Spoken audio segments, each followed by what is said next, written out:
Welcome to Not Milk Never Milk. Subscribe if you're lactose intolerant. In this video, I will explain how to make mousse with fresh cream. First, let's gather our essential ingredients.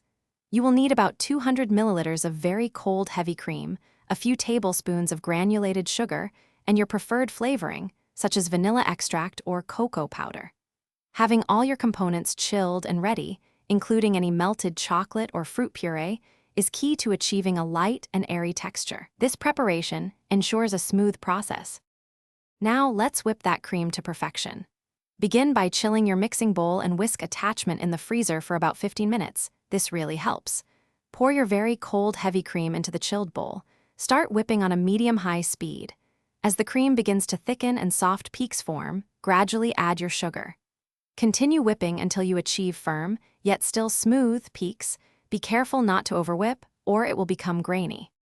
With your perfectly whipped cream ready, it's time to gently fold in your chosen flavoring. Whether it's cooled melted chocolate, a fruit puree, or a dash of espresso, the technique is crucial. Use a spatula and a light, upward motion, carefully folding the flavoring into the cream.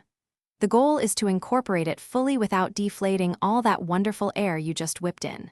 This gentle touch ensures your mousse remains light and airy. Almost there. Once your mousse is mixed, carefully spoon it into individual serving dishes or a larger bowl. Cover the dishes with plastic wrap and place them in the refrigerator to chill for a minimum of 2 hours. This chilling time is essential. It allows the mousse to set properly and for all those delicious flavors to meld together beautifully. Before serving, you can garnish with fresh berries, chocolate shavings, or a light dusting of cocoa powder.